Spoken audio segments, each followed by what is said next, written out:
Hello, everyone, and thanks for listening to the Quality Hub, chatting with ISO experts.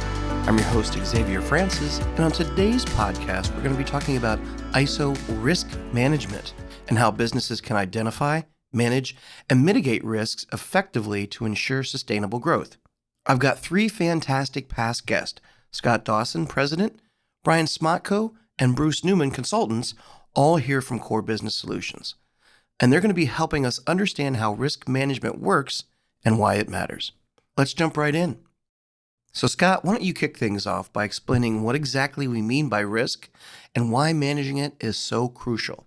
So in a business context, risk is essentially anything that could potentially impact an organization's ability to achieve its objectives. Okay. So it could be something that an event occurs or an action happens, or the opposite, a lack of action that leads to an undesirable outcome. So risks can be internal, they could be external, impact various aspects of the business. Managing risk is really about getting ahead of problems and trying to anticipate what those problems are from an operations or financial performance. Could also include the company's reputation or customer satisfaction. Mm-hmm. And risk is just a way to stay ahead of it.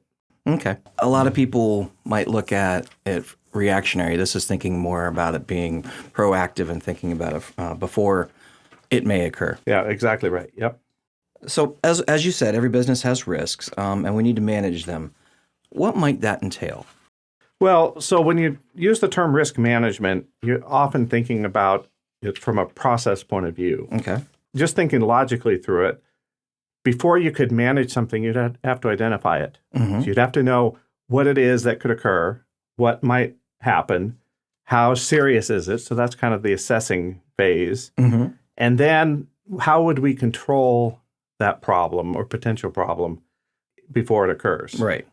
So it's identifying potential risks, analyzing them, understand the impact, the likelihood that it could occur, and then implementing strategies to mitigate those risks. So now we're starting to use some of the mumbo jumbo around risk management. Okay, we're getting into mitigate. Into mitigating and likelihoods and impacts and things.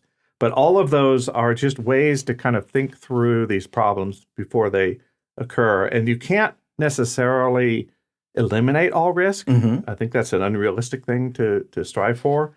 But to understand the things that you're aware of, that you could anticipate, manage those effectively so that you minimize the impact, you minimize the road bumps along the way best you can. And probably also some risks, like you said, you can't make them go away. And there may be some that perhaps you choose not to approach yet because it might be less likely. Yeah. Well, less likely, or maybe it's just a minor thing that you say, well, we'll deal with it if it comes up, type of thing. But others are, that could be catastrophic, and we absolutely need to, go all out to prevent it. So there's just different, I guess, levels of risk that you need to think about. And just like ISO 9001 in general, it's what's good for your business. That's right. Yep. We talked about it a little bit. Why is it so important for a business to manage these risks? Well, risk management's important because it helps sustain the business. It helps the business to have a smoother path towards success. And by identifying and managing risks, you're really being prepared for challenges that are potential that could come up. You can respond when they do occur. And it can really, I guess, change the mindset in terms of decision making within an organization, try to make the organization more efficient, make it stronger from a competitive position. There's just a lot of benefits from managing risk effectively, but it doesn't come without some effort. Well, Scott, it sounds like risk management is a proactive effort. It's all about anticipating problems before they occur. Now that we understand what risk is, the next logical step is to figure out where these risks are coming from. This brings us to internal and external risks, something that Brian Smatko is going to guide us through. Brian, can you walk us through the different types of risk businesses face and how companies should approach them? Well, some of the internal risks may be quality performance, increasing costs, sales and marketing processes, technology needs, and an aging workforce, or even a succession planning.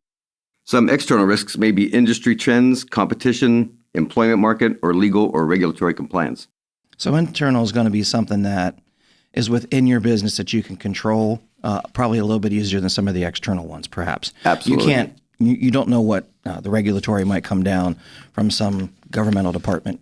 We're from the government and we're here to help you. But you can do some of the internal ones you have a little bit more control over. Absolutely.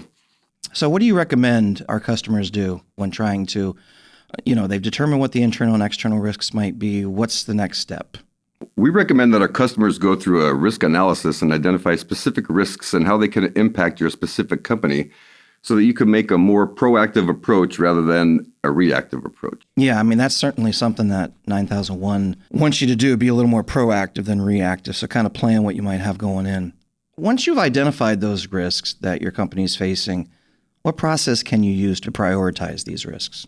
Well, it makes sense to prioritize the risks you mitigate because you cannot work on all of it. It's difficult. How do you eat an elephant? One bite at a time? The risk assessment or improvement plan allows you to first identify the risk and then score it.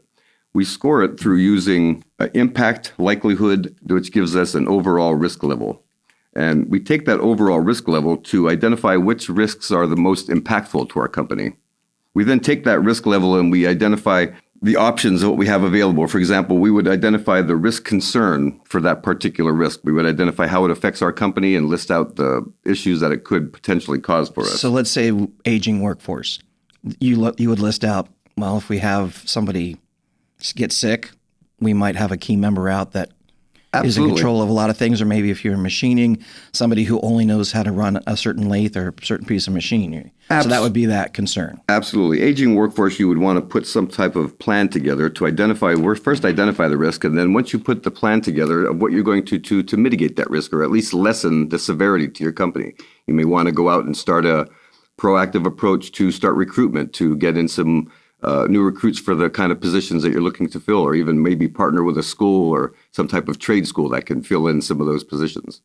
Right. So the concern would be there for aging, though, is that, here's what might happen if we lost somebody. Absolutely correct. So you've done that. You said you can score your risks. Most commonly, you can score your risks by what the impact is to the business. We scored 0 to 3 on the form, but you could do it 0 to 3 or 0 to 5. Then by scoring the likeliness that it can happen to your business, 0 to 3 or 0 to 5, then you multiply those two numbers to give you an overall risk level to your company. So you're really prioritizing the risks and determining what you should focus on. Absolutely. There's got to be some methodology to prioritizing your risks because at the end of the day, like we said before, you can't address everything at once. Right. A company only has a certain amount of resources, and you want to apply those resources to the most impactful risks to begin with, and then work your way down through the risk. Okay, so we've looked at our risks, its impact, its likelihood, and we determined that risk level that we just talked about. And then you prioritize them. Well, once you score your risk, then you're going to determine whether you need to accept or address the risk, because there are some risks out there. For example, in external issues, supply chain could be a risk to a lot of companies out there nowadays. But from the internal aspects of your company, what kind of effect can I have on supply chain outside of my business? Right. So in those kinds of situations, you would maybe look to accept that risk and then put together a justification of what you do internally to deal with that risk. Maybe you maximize the use of your supplies, or maybe you are looking for a second vendor instead of having a sole source vendor, so you have some options when it comes to what you're looking for. So let's say you have 20 risks and you've prioritized them and you determine there's 5 you want to deal with. What are some of your response options once you've scored your risk? Once you score your risks, it will then help you determine which one of those to focus on. Begin to list the actions that need to take place in order to help you with the proactive approach. So you're really planning out what your response is going to be. You're absolutely planning out what you're doing. Those actions are essentially an improvement plan. Your quality policy, or QMS, states that your commitment to continuous improvement, and the best way to show evidence that you're committed to continuous improvement, is to document your actions. Be sure to include owners who are accountable to address the risks and estimated due dates. A good plan has those variables. However, no regulatory body is going to tell you what your priorities are, but it's very important to have all of the things you're working on to improve your business in writing.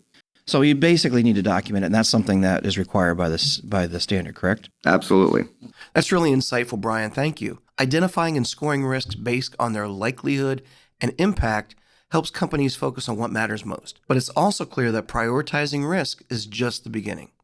Now, sometimes, as Bruce Newman's going to share with us, it's about making small but powerful changes to processes that can lead to big savings. Bruce, you've seen firsthand how risk management can make a tangible difference. Could you share one of your experiences with us? One good example, I worked with a company that made body armor. The material used to make body armor is extremely expensive. It's about 8 feet across, and a 3-foot length section of it can cost upwards of $300, $400. Wow. So every inch of that material that you can save is incredibly valuable. We were spending upwards of, we were losing $1 million a year in scrap. Wow. So the risk there was throwing money out the window for this material and having a danger of not being able to afford the material you need or costs going up because it's so expensive. Exactly. So we got the quality team together and did first we collected information about where the scrap was coming from, how it was being generated, the measurements we were using to lay the material out for cutting into the panels and such. And we found some slop in the setup. So we concentrated on the setup. We worked with training the team. We worked with putting some measurement devices on the long tables where we pulled this material out to measure it. We worked on things like pulling out the wrinkles, just simple things like that. Mm-hmm. So we put the project in, we implemented some changes to the process. And about 4 months later, a manufacturing engineer came to me and said, something's screwy with our data. It's got to be wrong. We're using this much less material than we were using last quarter. Mm-hmm. So I asked to look it over. And what I found out was that our simple process of revising measurements, putting more attention on setup, and just the simple things that we implemented wound up saving the company $500,000 a year in setup scrap. Wow. On very expensive material. That is impressive. $500,000 saved from just rethinking a process. It's really an amazing example of how risk management isn't just about avoiding problems, it can create real value too. But what about companies that are just getting started with risk management? To wrap things up, Scott's going to share some very practical advice. Scott, if someone is new to this process, what are some of the first steps they can take to build a risk management framework? Well, I'd say anyone in business is dealing with risk anyway. Mm-hmm.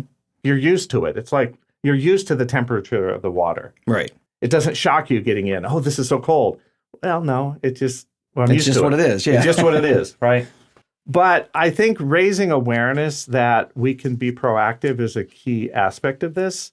So talking openly about things that you might want to deal with, it helps to develop this, what I call risk-aware culture, Mm-hmm. Proactive culture, that it's kind of expected that everyone is looking out for problems that could occur and helping to at least to identify those type of problems that might happen as And well. that comes from top down, just like anything else. Absolutely right. And it's at all levels of the organization. And then secondly, identifying those and giving opportunity for people to bring those ideas out. So it's one thing for someone to see something, but they don't say something. Mm-hmm. So you kind of want both the seeing and the saying, Right. so that you can at least have the discussion of whether it's important enough to deal with right away. So getting that engagement from employees instead of them just walking by, Yep. It's going to really suck for this company when that falls over. Yeah, exactly right. So, getting people together to discuss, having brainstorming sessions, perhaps doing an audit or an assessment or Mm-hmm. a walkthrough of a process or a work area to look for hazards, things like that. Mm-hmm. Creating it, making it part of the routine of the business that you're looking for potential risks. And then assessing the risk to see what the severity and likelihood are, as we talked about earlier. Right. And that risk matrix can really be helpful.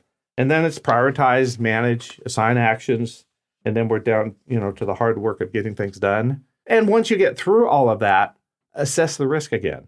Did Right. we reduce the potential impact from catastrophic to major? Right. Or from the likelihood changing from it's absolutely going to happen to, well, we have a good chance that it's not going to happen. Right. Or it would be rare for it to occur, unusual circumstance for it to occur. Because we prepared or changed our way of doing things, we now avoid the chances of it Maybe occurring at regular all. maintenance is going to keep that from happening. Yeah, exactly. Yep. That's really helpful, Scott, especially about building a risk-aware culture where employees feel comfortable speaking up. Risk management isn't just a top-down initiative. It really does require buy-in at every level of the organization.